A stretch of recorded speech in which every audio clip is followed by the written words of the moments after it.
C'est notre camarade depuis New York qui revient pour continuer nos discussions sur l'asile et surtout concernant les gens qui viennent par la frontière et qui demandent l'asile.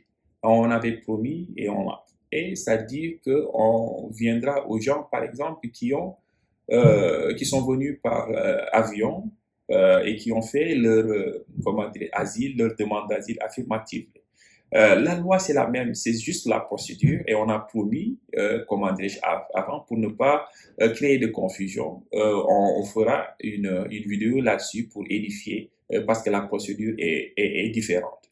Aujourd'hui, on va nous concentrer sur le procès, le plus important et le pourquoi même vous avez quitté votre pays pour demander, comment dire, refuge, pour demander asile. Comment ça va se passer?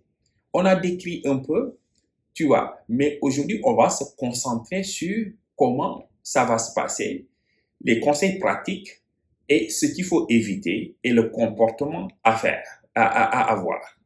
Okay? Alors, premièrement, on va essayer, par exemple, et on le rappelle dans toutes nos vidéos, pour dire que le but de toutes ces vidéos qu'on fait, c'est pas pour aider les gens euh, euh, à inventer ou à créer quelque chose qui n'est pas vrai pour tromper le gouvernement. Non, c'est pour aider les gens, par exemple, à mieux pratiquement se préparer et à, comment dirais-je, connaître leurs droits pour, comment dire, en tirer profit. Right? Donc, c'est le pourquoi qu'on fait pratiquement ces vidéos-là. Alors, ceci étant dit, on va faire un récapitulatif de ce qui a été dit euh, depuis. Parce que vous vous souvenez que j'ai dit que, par exemple, vous êtes en liberté provisoire et la raison pour laquelle on vous a laissé ici, c'est que le juge veut s'assurer juste que, parce que comme il y a une possibilité que vous soyez un, il va vous donner un papier et vous allez maintenant, s'il vous convoque, venir lui montrer, discuter avec lui si oui ou non vous êtes éligible à l'asile. Et je vous avais parlé que il y a eu deux, par exemple, audiences. La première, c'est une audience qui est courte de 5 minutes, là où il détermine juste, c'est-à-dire que les prérequis, genre s'il n'y a pas eu d'erreur sur le papier qui vous accuse, votre pays d'origine, quelle date vous êtes entré, et si les accusations, genre, et voir comment est-ce que vous plaidez. Et si pratiquement vous admettez, il va vous dire quelle langue vous souhaitez faire votre procès et demander une date pour votre procès. Maintenant, c'est lors de cette date-là, prise de date-là, que le juge va, non seulement il va prendre une date, mais il va vous montrer, par exemple, comment dirais-je, les trucs à respecter. Genre qu'il faut tout préparer et m'envoyer votre dossier d'asile et toutes les preuves incluant avant un mois, des fois, c'est généralement le temps. Il y a des juges qui demandent 2 mois. Si vous n'êtes pas représenté, faites en sorte de suivre ces instructions-là. OK? Parce que la loi dit en tout cas que pour pouvoir, comment dirais-je, que le juge ait le temps de voir ce que vous lui avez envoyé, au moins il faut que cela soit soumis 15 jours avant. Mais si le juge vous dit envoyez-moi avant un mois ou 2 mois, il faut le faire avant 2 mois. OK? Donc, ça, c'est pratiquement les requis. Alors, on a dit que dès qu'il fixe cette date et il confirme quelle langue vous voulez faire le procès, il vous donne la date et vous dit maintenant quand est-ce que vous allez le faire. C'est euh, euh, euh, c'est généralement ce qui va se passer à la première rencontre. OK? Maintenant, pour ce qui est de la rencontre qui est la plus importante, la date de votre jugement, là où on va vous juger en tant que tel. Généralement, la durée dépend. Ça peut être 1 heure et demie, 2 heures, ça peut être 4 heures, ça peut être 5 heures. Et même, des fois, il n'y a pas de durée. Et pourquoi on dit ça? Ça détermine, il y a beaucoup, vous rappelez quand je vous dis que le juge veut que vous lui envoyez le dossier complet avant un mois, généralement. Alors, généralement, ils sont occupés. Le juge comme le procureur ne perdent pas leur temps si, par exemple, tout est clair. S'il y a assez de preuves, il arrive des fois que quelqu'un puisse gagner son asile sans pour autant même être écouté. Ça dépend des preuves. Il arrive pratiquement que le juge et le procureur, à l'avance, en revoyant cela, appelle l'avocat ou même avant le commencement du procès, ce qu'on appelle pré-hearing conférence. Les deux avocats discutent et le procureur lui dit, je suis d'accord sur tel point, on ne va pas discuter sur tel point parce qu'on va revenir au tribunal, on va, comment dirais-je, la plaidoirie doit se faire sur certains points. Il peut dire, je suis d'accord sur ce point-là, je suis d'accord sur ce point-là, je suis d'accord sur ce point-là. Maintenant, c'est au niveau de la crédibilité que je veux discuter. Est-ce que réellement ça s'est passé et c'est ça. Et tout cela, ça diminue et ça allège. Donc, ce qui veut dire qu'il peut y avoir un procès un mois, une heure ou une heure et demie. Ou, par exemple, pas du tout, comme je l'ai dit, si pratiquement c'est un cas qui est béton. OK? Donc, c'est ça un peu le timing. Comment ça va se passer? Généralement, je l'ai dit, et c'est la même chose avec le premier. Il va être là, le procureur va être là, le traducteur va être là, vous allez être là. Donc, généralement, c'est le même cas de figure. C'est juste la durée et l'objet de l'audience, de la rencontre qui va différer. Comment ça va se passer? Généralement, je l'ai dit aussi, c'est votre avocat, généralement, que le juge me demande de commencer. Et l'avocat va vous demander, poser des questions, mais ces questions qu'il vous pose, c'est pour vous démontrer, comment dirais-je, votre éligibilité suivant les points. Vous vous rappelez, dans les vidéos précédentes, j'ai dit qui est éligible à l'asile. Il y a des points, par exemple. Il dit premièrement que la personne doit être persécutée, right, dans son pays. Deuxièmement, il appartient à un groupe qui est protégé. Troisièmement, genre qu'il a été persécuté à cause de l'appartenance à ce groupe qui est protégé. Right? Et que la personne, généralement, le danger qui fuit n'était pas un danger local ou des trucs comme ça. Alors, l'argument doit se faire sur chacun de ces points. En posant des questions, l'avocat essaye de montrer au juge que OK, il a été persécuté parce qu'il a été emprisonné, parce qu'on l'a fait, si, on l'a fait. Et c'est le gouvernement qui l'a fait. Et pourquoi il l'a fait? C'est parce que le gars est politicien. Vous avez vu sa carte, vous avez vu, vous voyez un peu. Oh, c'est une femme, elle a été excisée, donc c'est une persécution. OK? Et on l'a excisée, c'est à cause de cela. Donc, c'est cette démonstration-là qui doit se faire. Et c'est la même chose parce que je vous ai dit, que le juge demande, il faut envoyer la plaidoirie, le dossier. Et généralement, le dossier doit inclure les détails de la plaidoirie. Il doit y avoir la plaidoirie. Et la plaidoirie, c'est la même chose que j'ai dit. Pourquoi l'avocat pense que son client est éligible à l'asile? Développe point 1, pourquoi il pense qu'il y a persécution? Pourquoi il pense qu'il appartient à un groupe, quelles sont les preuves? C'est cette plaidoirie-là qui doit être entrée pratiquement à l'avance. C'est pour cela qu'il y a beaucoup quand il y a beaucoup de gens qui m'appellent pour dire, oh, j'ai introduit mon dossier, moi, tout ce que je veux, et c'est dans 2 semaines, tout ce que je veux, c'est juste quelqu'un, par exemple, qui plaide mon cas. Alors, la personne n'a rien compris, parce que c'est pas que l'histoire. La plaidoirie doit savoir, ça dit que même si l'avocat veut faire une plaidoirie qui est efficiente, il faudrait qu'ils comprennent tous les faits, c'est-à-dire que votre histoire dans les détails. Et regardez quelle loi va appliquer, parce que si vous n'êtes pas éligible à quelque chose, il ne peut pas pratiquement plaider une loi, en tout cas, vous n'êtes pas éligible. Ce qui veut dire que même si vous avez introduit votre truc, il doit recommencer depuis le début pour comprendre, parce que c'est cette compréhension-là qui permettra de rédiger un peu, comment dirais-je, sa plaidoirie. Alors, donc, ceci étant dit, essayons maintenant de nous appesantir sur comment ça va se passer là-bas. Je l'ai décrit. Maintenant, quels sont les conseils pratiques à faire?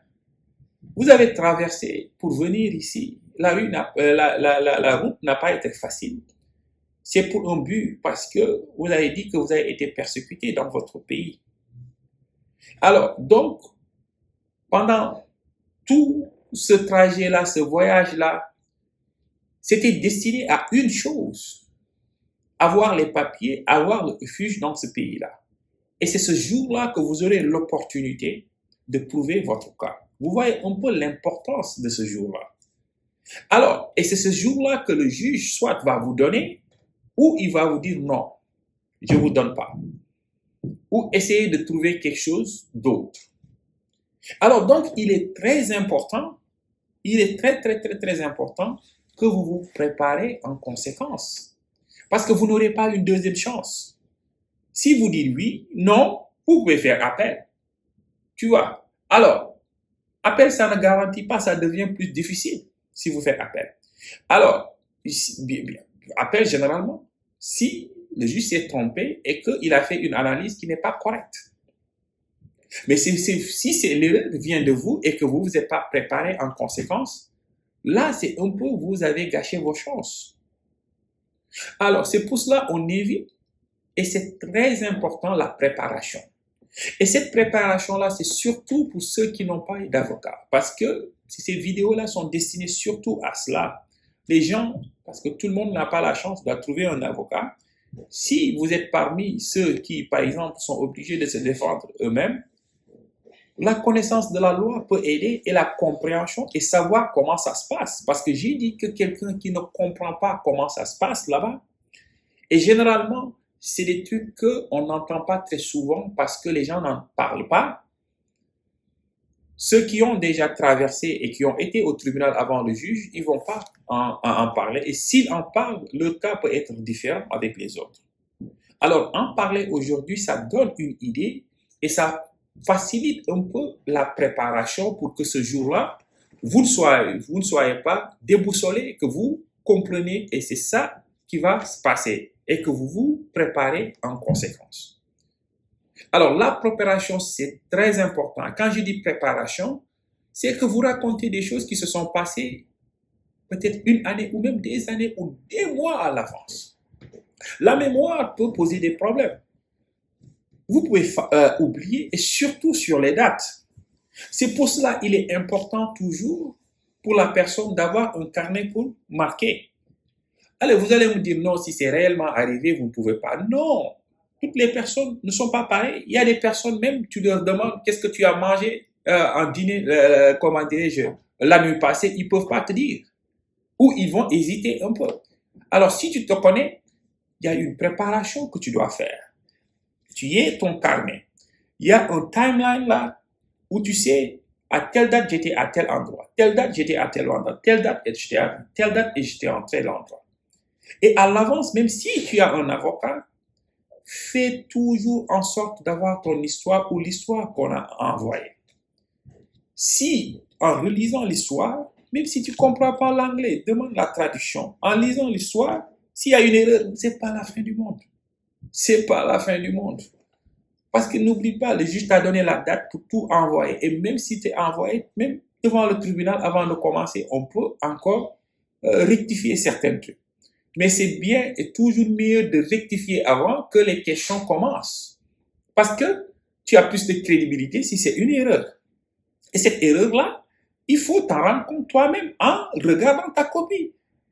Ne fais pas preuve de paresse intellectuelle, genre, tu es entré ici et j'ai trouvé un avocat où il y a quelqu'un qui m'a écrit, je lui ai raconté mon histoire. Il a écrit en anglais, il faut que ça soit traduit. Regarde et lis. S'il y a une erreur, tu sais qu'il y a telle erreur et il faut corriger. Parce que le juge ne saura pas que c'est une erreur.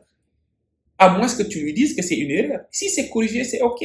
Oh, tu as 5 enfants, il a mis 3 enfants. Il faut corriger. Oh, tu as dit telle date, tu es allé à l'école, tu n'as pas fait date. Il faut corriger. Et c'est compréhensible parce que les gens qui travaillent peuvent faire des erreurs.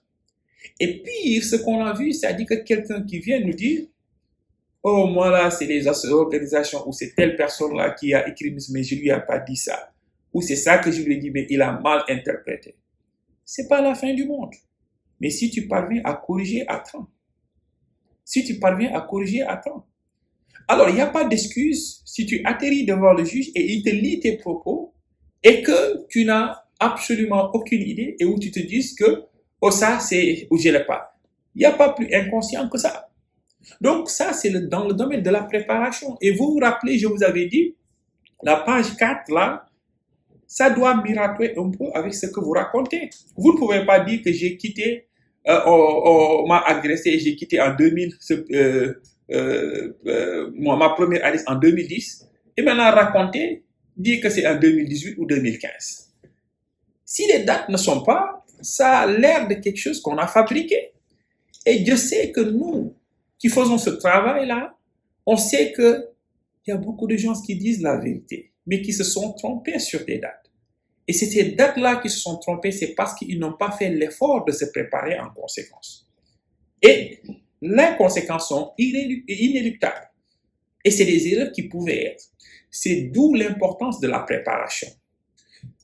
L'avocat doit vous préparer, c'est vrai. Est-ce que c'est moi? C'est pas moi qui le dis, c'est mes pairs qui disent que, et c'est pour ça que ces cas d'asile sont compliqués, c'est minimum 50 heures de travail. Là où tu dois préparer la personne, lui poser des questions. Je vous dis, j'ai des clients, ils me racontent aujourd'hui, j'attends, je crois, un mois ou des trucs comme ça. Tu viens, la préparation, tu lui poses, il dit telle autre date. Non, mais attends, tu m'as dit telle date. Et des fois, c'est pas des mensonges, mais c'est l'esprit. Ou que la personne, elle a travaillé son esprit là, tu vois, elle n'a pas dormi la nuit. Tu lui poses des questions, il te fait. Et tu lui dis clairement que tu fais ça devant le juge, tu es foutu. Tu perds tout. Il ne va pas te croire. Et on conseille aussi aux gens, si c'est, tu dois aller, la veille de ton procès, essayer de dormir pour avoir les idées claires, reposées. Tu ne peux pas venir là-bas, dormir, ou quelqu'un qui parle, mais on l'entend à peine. Le juge lui dit, mais attends, parle fort, parle fort. Non. Et il y a des gens, par exemple, aussi, qui essayent, par exemple, si tu penses que en murmurant ou des trucs comme ça, tu veux pas seul, même si la question, il va te poser 10 fois, il va le faire. Donc, et tout cela, c'est la préparation. Mais le plus important aussi, c'est de savoir que quand c'est toi qui parles du début à la fin, mais quand tu racontes, il n'y a pas que ta bouche qui parle. Il y a tes yeux qui parlent, il y a ton corps qui parle. Et ces juges-là, à force de faire ce travail, ils deviennent des psychiatres généralement. Quand ton body language là, ce que tu dis là ne s'aligne pas avec pratiquement ton corps, il y a un problème. Il peut dire, je te comprends, parce que la croyance, c'est un peu subjectif. Même si tu dis la vérité. Si le fait de le dire, par exemple, génère ou pousse ou crée des doutes, la personne ne va pas te croire. Et c'est tout cela, c'est dans le cadre de la préparation. Si tu n'as pas d'avocat, il ne faut pas t'en faire. Au lieu de travailler trop, parce que les gens, ils viennent ici, ils laissent tout, le plus important, ils le négligent, genre, parce qu'ils travaillent tellement qu'ils n'ont pas le temps pour leur propre... Alors que, ils te disent work permit, dès qu'ils ont le work permit, tu ne les vois plus. Mais si tu perds le work permit, tu n'as plus l'autorisation de travail, alors que si tu gagnes ton asile, tu fais partie pratiquement de ce pays-là. Alors, vous voyez un peu l'importance, ce qui veut dire il faut à tout moment avoir cette histoire, avoir la préparation, parce que même si c'est arrivé, même si c'est ça qui t'est arrivé, c'est possible que les dates là posent problème. Et savoir ce que tu as dit et ce que tu n'as pas dit. Et ça, c'est impératif. Donc, ton corps aussi parle et c'est important que ça s'aligne un peu avec ce que raconte ta bouche. Et il faut parfaitement comprendre, écouter bien la question pour répondre. Des fois, les gens, on lui pose des questions sur ça, ils répondent sur autre chose. Ça ne marche pas. Ça ne marche pas. Et écoutez et répondez directement aux questions. Maintenant, il y a l'autre. Évitez pratiquement de faire du théâtre aussi. Il y en a beaucoup qui font du théâtre et ça peut négativement impacter. On te pose des questions et on commence à verser des larmes de crocodile, à crier. Des fois, au fait, ça se comprend. Je dis à personne, par exemple, de ne pas pleurer. Non. Moi, je dis chaque fois au client d'être naturel. Si quelqu'un a vécu des trucs qui sont traumatisants, c'est très normal que des fois, il y a l'émotion. C'est OK. Si tu veux pleurer, pleure. Si réellement c'est ta sensation. Ce qui est, par exemple, qu'on voit et qui peut négativement impacter, c'est quand la personne s'efforce là de crier ou de pleurer. Ça devient vilain et ça n'aide pas. Ça n'aide pas parce que le gars, il connaît la personne parce qu'il voit tellement, des milliers de gens sont passés devant. Il peut sentir quand c'est naturel, quand c'est normal, quand c'est authentique ou quand c'est fermé, ou quand c'est forcé. Et ce qu'on constate, c'est des fois la personne force parce qu'elle n'a pas juste la réponse à une question qui est posée. D'où l'importance de se préparer. Et ces juges-là, ils sont tellement patients. J'ai vu des fois, ils te posent la même question, right? Ils peuvent te poser, tu fais le malin, tu réponds une autre, il revient sur la question. Monsieur, c'est ça que je t'ai posé la question. Tu ne réponds pas, il te dit, je te donne jusqu'à 5 fois, il te dit que cette fois, c'est la dernière chance que je te donne pour répondre à cette question-là. Donc, et tout cela, c'est parce que la personne n'a pas pris son cas et ne s'est pas préparé à l'avantage, en conséquence. Donc, c'est ces comment dirais-je, conseils-là qu'il faut et que, quel que soit Alpha, l'avocat, il est là pour vous épauler. OK? Faites en sorte, par exemple, comment dirais-je, de ce qui est parce que vous êtes responsable de votre cas.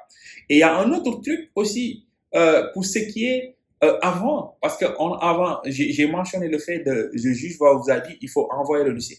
Faites en sorte que de faire les fingerprints. Parce que ça, c'est important. Il y a des gens qui ont eu le work permit sans fingerprint. Mais avant le procès, vous devez faire les fingerprints. Parce que si vous n'avez pas fait les fingerprints avant votre procès, il y a beaucoup de juges qui peuvent considérer ça comme un abandon. Il y a certains qui peuvent te donner la chance de refaire, attendre, mais généralement, c'est un abandon. Et ils le disent. Quand vous êtes allé dans votre truc, le juge vous a rappelé que c'est votre obligation de faire les fingerprints, votre obligation si vous changez d'adresse, tout cela. Alors, on comprend, des fois, il y a des avocats qui sont tellement submergés qu'ils peuvent oublier de le faire. C'est vous que ça concerne. Il faudrait chaque fois être vigilant et rappeler ça à votre avocat. Si vous n'êtes pas préparé ou il ne vous a pas préparé, préparez vous-même. Regardez votre dossier. Revoyez tout ce qu'il a fait. S'il a fait une erreur, dites-lui, monsieur, j'avais pas dit ça, ou j'ai fait telle erreur, ou je veux qu'on corrige telle erreur. Parce que dès que les questions commencent, ça va être un peu, on vous prendra pas trop au sérieux. Donc, c'est ces rappels-là qu'on voulait faire de manière générale pour le procès. Et on souhaite à tout le monde une bonne chance, que vous ayez un avocat ou pas, parce que, et on continue de le rappeler, et c'est pourquoi aussi, pour encourager ceux qui n'ont pas trouvé d'avocat, parce qu'on comprend comme c'est difficile et c'est comme c'est limité. Alors que vous comprenez, il faut avoir confiance en vous et savoir que vous pouvez gagner votre cas sans, comment dirais-je, un avocat. C'est vrai que l'avocat peut-être qui connaît le droit et la loi peut vous édifier sur ce que je suis en train de vous raconter, de vous dire, mais c'est la partie juridique. Si vous comprenez cela, vous devez être en mesure, par exemple, de gagner, de faire en sorte, comment dirais-je, que vous vous préparez en conséquence, revoir votre histoire et faire en sorte que tout ce que vous dites là soit concorde. Et pour cela, vous devez vous préparer et vous pouvez avoir la chance de gagner votre procès. Alors, donc, stay safe and know your right.